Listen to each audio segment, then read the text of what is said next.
이렇게 금요 기도에 중보 기도에 나오신 여러분 진심으로 환영합니다. 그리고 오늘부터 저희가 이제 출애굽기를 나누게 되었는데, 출애굽기 말씀을 나누는 중에 또 하나님 주시는 은혜가 풍성하기를 원합니다. 제가 조크 하나 할까요? 어, 부흥회가 끝나고 두 사람이 늘은 것 같아요. 우리가 옆에 있는 분들은 이제 우리가 하나씩 하나씩 전도해가지고 우리 기도하는 교회 되기를 원합니다. 게으름은 인생은 이렇게 여행이라고 많이들 표현합니다. 특별히 신앙인에게 있어서 인생은 하나님께서 주신 그 약속의 말씀을 붙들고 그 말씀에 순종하는 중에 약속의 열매를 거두면서 살아가는 그런 여행이라고 말씀드릴 수 있습니다. 그리고 더 나아가서 하나님 나라를 향해서 나아가는 여행, 그게 이제 믿음의 길이라고 할 수 있습니다. 하나님이 주시는 약속의 말씀을 붙들고 우리가 삶 속에 여러 가지 있는 그 고난과 씨름하는 거죠. 근데 그 씨름하다가 보면 하나님께서 은혜 주셔서 그 가운데서 약속의 열매를 거두게 되는 것이거든요. 그게 이제 믿음의 여정이라는 거예요. 가정의 문제를 놓고 직장의 문제를 놓고 교회를 문제를 놓고 하나님 붙들고 씨름하다 보면 주시는 은혜를 하나씩 하나씩 이렇게 거두면서 살아가게 되는 것. 이게 이제 믿음의 여정입니다. 특별히 이 출애굽 사건은 이 약속의 땅으로 나아가는 그 믿음의 여정이 어떤 것인지, 그 안에 일어나는 일이 무엇이고 또 그것을 우리가 겪게 될 것은 어떤 것인지를 이렇게 잘 이해해 주는 그런 이 사건입니다. 이 출애굽기의 말씀을 이렇게 우리가 나누다 보면 신앙인의 삶 속에 있는 도전과 믿음의 결단들, 우리가 걸어가야 할 믿음의 길, 이런 것들을 좀 알 수가 있습니다. 우리가 이 출애굽기 나누면서 믿음의 길에 대해서 좀 같이 깊이 생각하게 되기를 원합니다. 여러분, 이 출애굽의 여정은 그러면 어떻게 시작이 되었습니까? 이 출애굽의 여정은 갑자기 찾아온 고난으로부터 시작이 됐습니다. 이 요셉의 때에 애국과 그 가나안 땅에 큰 기근이 들었을 때에 요셉으로 인해서 이스라엘 백성들이 애굽으로 이주를 하게 되었고, 그때부터 한동안 한 약 400년 정도의 시간을 아주 탄탄대로를 걸었습니다. 야곱과 그 가족들이 이주한 땅은 고센 땅이었는데, 그곳은 나일강에 접해 있는 아주 기름진 땅이었고, 특별히 이스라엘 사람들이 이 목축업을 하고 있었는데, 이 애굽 사람들은 목축업을 하는 사람들을 멸시했어요. 왜? 양 냄새도 나고 짐승 냄새도 나고 그런 데서 가까이 하지 않았거든요. 그러니까 이스라엘 백성들은 애굽 사람들과 이렇게 구분된 상태로 자기 자신의 정체성을 지키면서 번성을 할 수가 있었던 거예요.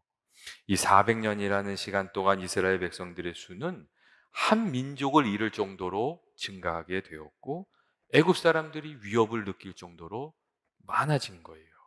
하나님께서 정말 이스라엘 백성들에게 아브라함에 약속하신 것처럼 복을 주신 거죠. 그래서 학자들 중에는 어떻게 얘기하냐면 이스라엘 백성들에게 있어서 이 애굽은 인큐베이터와 같은 곳이었다, 그렇게 얘기하는 사람들도 있어요. 이 이스라엘 백성들이 강력한 나라 애굽 안에 있었기 때문에 이 외세의 침략이나 위험에서부터 보호를 받으면서 그 수가 증가할 수 있었다는 거예요. 또 애굽 사람들과 분리된 좋은 땅에 거였기 때문에 70명밖에 안 되는 가족이 애굽에 내려왔지만, 이게 한 민족을 이룰 정도로 수가 기하급수적으로 확장되어 늘어날 수가 있었다는 거죠. 하나님께서 또 구분을 해 놓으셔 가지고 자기 정체성을 지키면서 성장할 수 있었거든요. 아주 절묘한 자리를 만들어 놓으셨다는 거예요. 그래서 이 애굽 땅이 이스라엘 민족에게는 인큐베이터 같은 곳이었다, 그렇게 이야기하거든요. 그리고 7절 말씀을 보시면 그래서 그런 말씀이 있어요. 이스라엘 자손은 생육하고 불어나 번성하고 매우 강하여 온 땅에 가득했다, 이제 그렇게 기록이 돼 있어요. 그런데 문제는 뭐냐면 요셉이 죽고 400년의 시간이 지나면서 새로운 왕이 세워졌는데 요셉을 알지 못하는 왕이었고, 그때부터 상황이 달라지기 시작했다는 거죠. 좋은 날이 다 지나가고 이제 박해의 날이 찾아온 거예요.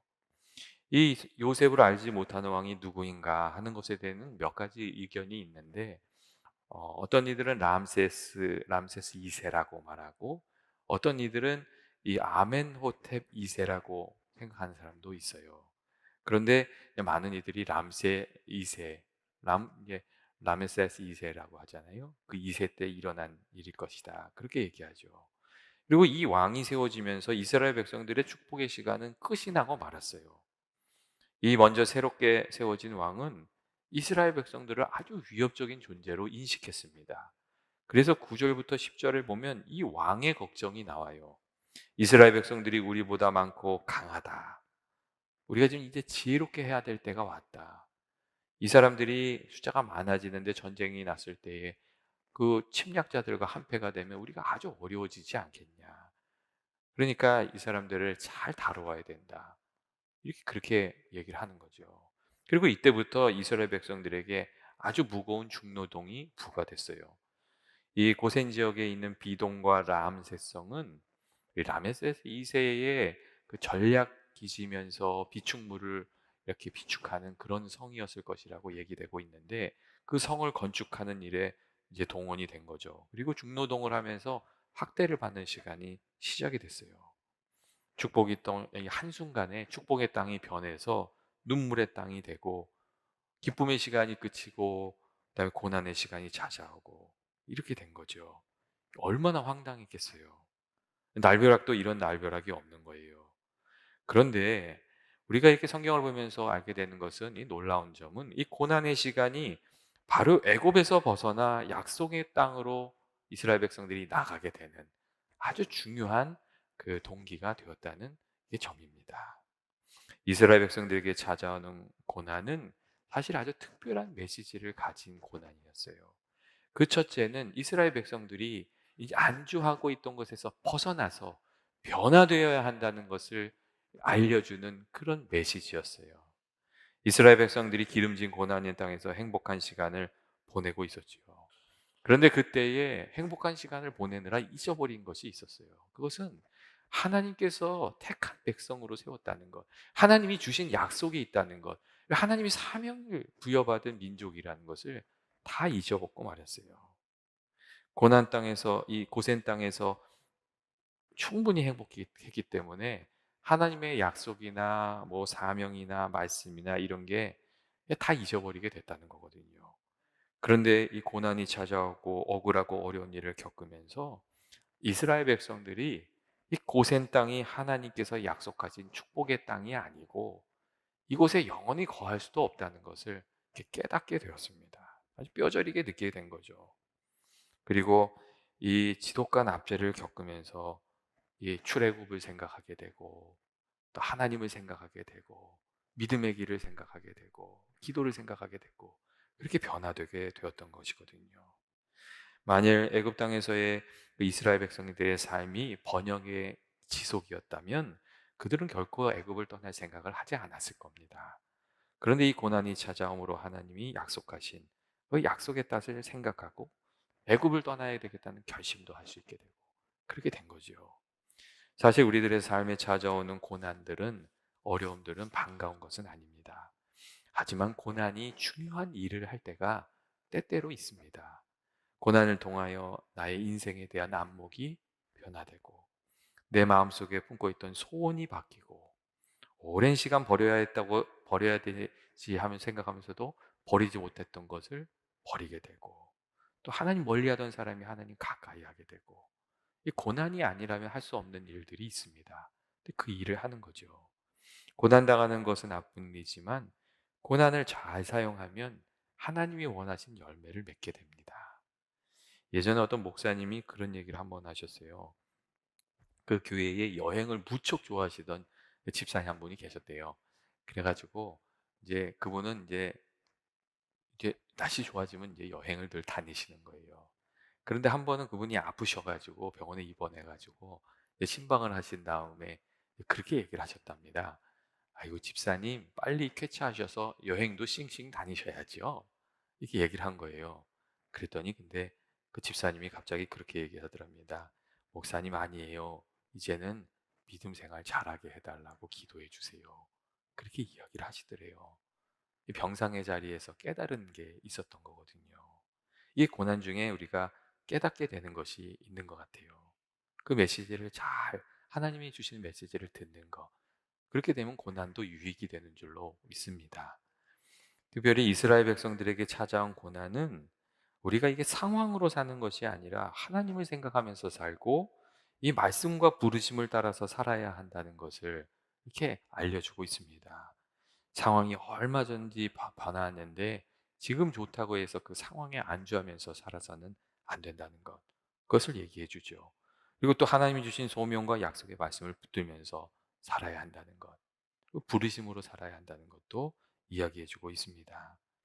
이스라엘 백성들은 고난을 통해서 이 고센 땅에 취해서 살 것이 아니라 하나님 의지하면서 살아야 한다는 귀한 깨달음도 얻게 되었습니다. 그리고 하나님을 다시금 찾게 되면서 하나님이 열어주시는 약속의 땅으로 나아가는 그 믿음의 길이 또 이스라엘 백성들에게 열리게 된 것을 우리가 알 수 있습니다. 이 고난이 그 일을 한 거죠. 둘째로 이 고난은 이스라엘 백성들에게 기도하면서 살아야 된다는 것을 다시금 생각하게 해 주었습니다.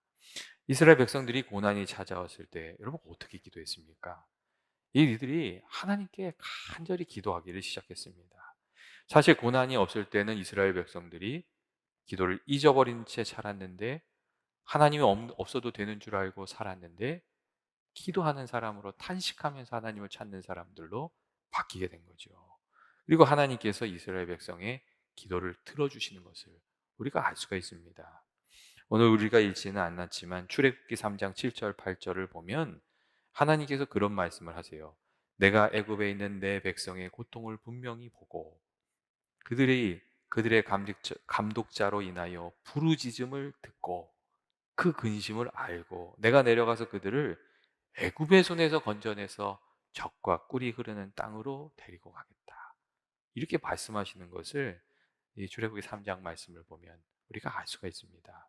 이 고난을 통해서 이스라엘 백성들이 기도하기 시작을 한 거죠. 그리고 그 기도를 하나님께서 또 들어주신 거예요. 여러분 고통의 현장에서 이스라엘 백성들이 어떻게 기도했겠어요? 그냥 기도했겠어요? 정말 간절히 부르짖으면서 기도했겠지요. 그냥 기도하는 것이 아니라 탄식하면서 기도하는 그 기도를 하나님께 드렸고 하나님 그 기도를 들으셨어요. 예, 그리고 하나님께서 은혜를 주셨잖아요. 그렇기 때문에 우리가 이 고난이 찾아오면 기도해야 되는 줄로 믿습니다. 기도해야 하나님께서 우리의 도움이 되시니까. 기도하면서 하나님, 나 자신을 좀 깨닫게 해주시고, 우리의 상황을 밝히 보게 하시고, 옳은 길을 걸어가게 해달라고, 그렇게 기도하면서 우리가 우리들의 삶 속에 있는 문제들을 하나씩 감당해 나가야 됩니다. 이게 하나님 고난이 찾아왔는데도 하나님 붙들지 않고 사실 걱정들 많이 하는데 걱정만 많이 하는 것은 문제를 해결하는데 사실 아무 도움이 되지 않습니다. 하지만 기도하면 하나님이 들으시고 하나님께서 좋은 것으로 우리에게 허락해 주신 줄로 믿습니다. 그래서 예레미야 33장 3절 말씀을 보면 우리가 잘 아는 말씀이 있잖아요. 너는 내게 부르짖으라 내가 내게 응답하겠고 내가 알지 못하는 은밀한 일을 내게 보이리라 하는 말씀이 있잖아요. 예전에 어느 목사님이 그렇게 얘기하시더라고요.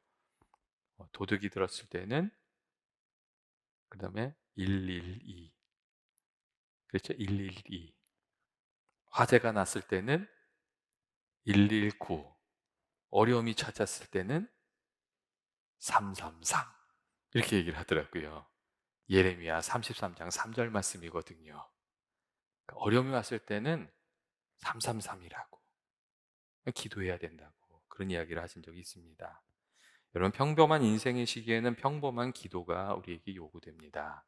하지만 비상시에는 간절히 하나님 도움을 구하는 결단의 기도들이 필요하잖아요. 그 기도를 하면 하나님께서 또 기도와 함께 역사하셔서 은혜 주시는 줄로 저는 생각합니다. 여러분 다윗도 그러한 기도로 살지 않았습니까? 다윗이 사실 많은 고난을 당했어요. 근데 그때마다 간절히 기도하면서 그 고난을 한 걸음 한 걸음 뚫고 나갔거든요. 그래서 나중에는 시편 34편 6절에 있는 고백을 하나님께 드릴 수 있게 됐어요. 시편 34편 6절을 보면 이렇게 돼 있어요. 이 공고한 자가 부르짖음에 여호와께서 들으시고 모든 환난에서 구원하셨도다. 이렇게 얘기하고 있어요. 이 공고한 자가 부르짖음에, 그래서 이게 다윗이 자기 자신을 말하는 거죠. 부르짖음에 여호와께서 들으시고 그 모든 환난에서 구원하셨다고 그렇게 고백하고 있습니다. 여러분, 자녀들이 부르짖어 부모의 도움을 구하면 여러분 기꺼이 자녀들에게 손을 내밀어 주지 않겠습니까? 자녀들을 구원하고 자녀들을 도와주지 않으시겠습니까? 우리들도 이 고난의 때에 하나님을 붙들면 우리 아버지 되신 하나님께서 우리에게 귀한 은혜 주시리라고 생각합니다. 셋째로, 이 오늘 말씀은 이 고난의 때에도 하나님이 베풀어 주시는 은혜가 있다는 것, 고난 중에도 베풀어 주시는 은혜가 있다는 것을 우리에게 말해 줍니다. 우리는 이렇게 어려운 일이 막 찾아와서 마음이 힘들고 어려우면 하나님께서 나를 아예 영 안 도와주시는 줄로만 생각하는 때가 많아요. 하나님 날 버리셨어, 뭐 이렇게 생각하는 때가 많아요. 그런데 오늘 말씀은 고난의 때에도 하나님이 베푸시는 은혜가 있다고 그렇게 이야기해 줍니다. 이 12절의 말씀을 보시면 어떤 말씀이 있냐면, 이스라엘 백성들이 학대를 받을수록 더욱 번성하여 퍼져나가니 애굽 사람들이 근심했다는 말씀이 있어요. 이게 학대를 받으면 어떻게 돼요? 이게 잘 안 돼야 되잖아요. 근데 하나님께서 은혜를 베풀어 주시니까 이스라엘 백성들에도 고난 중에도 더 강해졌다는 거예요. 고난이 없어진 게 아니에요. 근데 그 가운데서도 이스라엘 백성들이 이 번성하고 있었어요. 그리고 이 히브리 산파 십보라와 부하의 이야기도 여러분 사실 그러한 점을 우리에게 보여주고 있습니다. 애굽 왕이 히브리 산파들한테 아주 잔인한 명령을 내렸거든요. 이 히브리 여인들, 유대 사람, 이스라엘 백성들의 여인들이 애를 낳을 때 딱 봐가지고 아들이면 죽이고 딸이면 살려주라는 그런 아주 잔인한 명령을 내렸거든요. 그 어떻게 생각하면 이 십보라와 부하 그리고 이 히브리 산파들한테 굉장히 큰 위험이, 어려운 상황이 이렇게 찾아온 거죠. 그런데 어떻게 됐어요? 이 십보라 부하가 하나님 두려워하는 마음으로 이 애굽 왕의 명령을 따르지 않았거든요. 도대체 왜 너희들이 내 명령을 따르지 않느냐? 그러니까 사실은 말도 안 되는 변명을 해요. 히브리 여인들은 애굽 여인들보다 훨씬 건강해서 우리가 가기도 전에 애를 다 낳아서 못 죽였습니다. 뭐 그러거든요. 근데 이게 조금만 상식이 있으면요, 그게 말이 되냐 이렇게 할 만한 변명을 해요. 사실은 목숨을 걸고 애굽 왕의 명령을 따르지 않았던 거죠. 그러니까 이 시프라와 부하의 선한 마음과 행동을 살피신 하나님께서 그 고난 중에 그 가정에 복을 주셔서 그 가정이 흥왕하게 되었다는, 잘 되었다는 그런 이야기가 오늘 말씀에 또 적혀 있습니다. 고난 중에도 하나님이 베풀어 주신 은혜가 있으니까 그 가운데서도 복을 누렸다는 거예요. 여러분, 고난이 올 때 고난만 오는 것은 아닙니다. 우리가 하나님을 의지하면 고난 중에 고난을 이길 수 있는 힘도 하나님이 주시고 또 복된 길로 나아갈 수 있는 은혜도 베풀어 주십니다.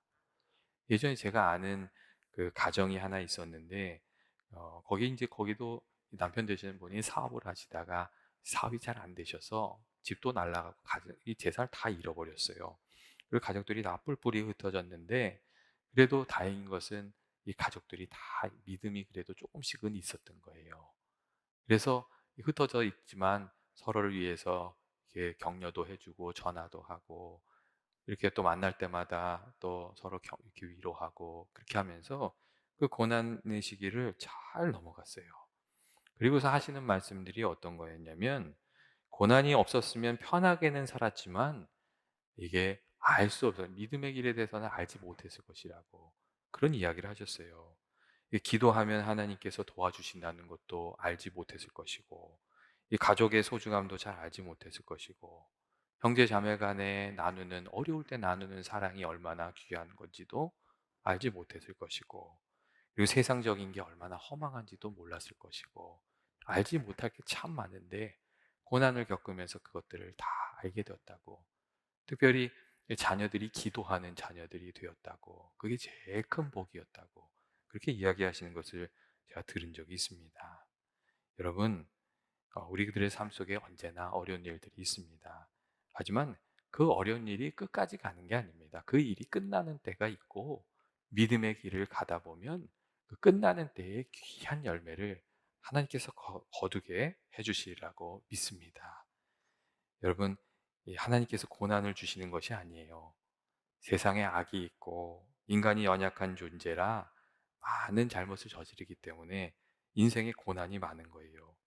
하지만 하나님께서 고난을 허락하시는 이유는 이 고난을 통해서 이 자기 자녀들에게 더 귀한 것을 주시고자 하는 그런 뜻도 거기에 담겨져 있기 때문입니다. 그렇기 때문에 우리가 믿음으로 살면 고통을 선으로 바꿔주시는, 그리고 그 고난의 기간을 통해서 믿는 이들이 꼭 알아야 될 것을 깨닫게 해주시는 그런 은혜가 있는 줄로 믿습니다. 그리고 고난의 길을 믿음으로 잘 감당하고 나면 꼭 하나님이 갚아주시는 은혜가 있는 것 같아요. 그것을 내가 거두지 못하면 내 자손들이 거두고, 그리고 아니면은 하나님 나라에서라도 거두게 해주실 줄로 믿습니다. 혹 마음이 힘들게 하는 일들이 있습니까? 그렇다면 더욱 하나님을 힘있게 붙들고 기도하면서 나아가는 저 여러분 되시기를 원합니다. 사랑과 내가 많으신 하나님 아버지, 오늘도 저희들 주의 은혜를 간절히 간구하며 하나님께 간절히 기도합니다. 하나님께서 함께하여 주셔서 연합의 교우들의 힘이 되어 주시고 방패가 되어 주시고 또 인도자가 되어 주시기를 간절히 원합니다. 아버지, 연합의 모든 교우들을 믿음의 길로 인도하여 주셔서 믿음의 사람으로 든든히 서게 하여 주옵시고, 아버지께서 늘 말씀으로 함께하여 주셔서 아버지 말씀의 능력에 인도하심을 받는 귀한 아버지, 저희 교우들 되게 해주시길 원합니다. 주님 사랑하는 마음을 주께서 허락하여 주셔서 주님을 닮아가게 하시고, 아버지 성령의 은혜를 허락하여 주셔서 성령 충만한 저희들이 되게 하시고, 아버지 성령 충만하여 줘서 정말 하나님 원하시는 일들도 넉넉히 감당하는 저희들이 되게 하여 주옵소서. 아버지, 어려운 가운데 주의 은혜를 간절히 간구하며 기도하는 기도의 제목들이 또 있습니다.